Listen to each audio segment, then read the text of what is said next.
शिर्डी साईबाबा संस्थानाला आता अयोध्या मंदिराचं निमंत्रण मिळालंय। तर महत्त्वाची बातमी आपण सध्या पाहतोय तर शिर्डी साईबाबा संस्थानाला आता अयोध्या मंदिराचं निमंत्रण मिळालेलं आहे।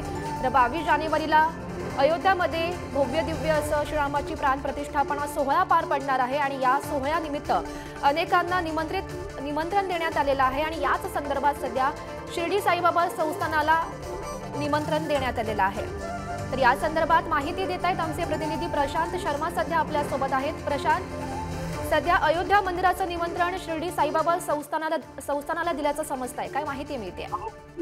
गौरी बरोबर आहे। अयोध्येच्या राम मंदिर प्राण प्रतिष्ठेचा सोहळा जो आहे त्याची तारीख एकदम जवळ येते आहे। देशातील आणि राज्यातील अनेक लोकांना त्याचबरोबर मंदिर न्यासांना जे आहे निमंत्रण दिलं गेलं आहे, मात्र साईबाबा संस्थानला अद्याप निमंत्रण आलं नव्हतं। त्यामुळे शिर्डीतून काहीशी नाराजी व्यक्त केली जात होती की साई संस्थानला का निमंत्रण नाही, ही बाब राष्ट्रीय स्वयंसेवक संघापर्यंत पोहोच करण्यात आली होती। त्यामुळे राष्ट्रीय स्वयंसेवक संघाचे सहसंपर्क प्रमुख जे आहेत प्रवीणजी पवार यांनी आज साई मंदिरात येऊन साईबाबांच्या कार्यकारी जे अधिकारी आहेत साई संस्थानचे तुकाराम मुळोळे यांच्याकडे निमंत्रण जे आहे ते सुपूर्द केलेलं आहे। साई संस्थानच्या वतीने ह्या मुख्य सोहळ्याला कोण उपस्थित राहतं हे महत्त्वाचं असणार। नक्कीच प्रशांत, धन्यवाद दिलेल्या या सविस्तर माहितीसाठी।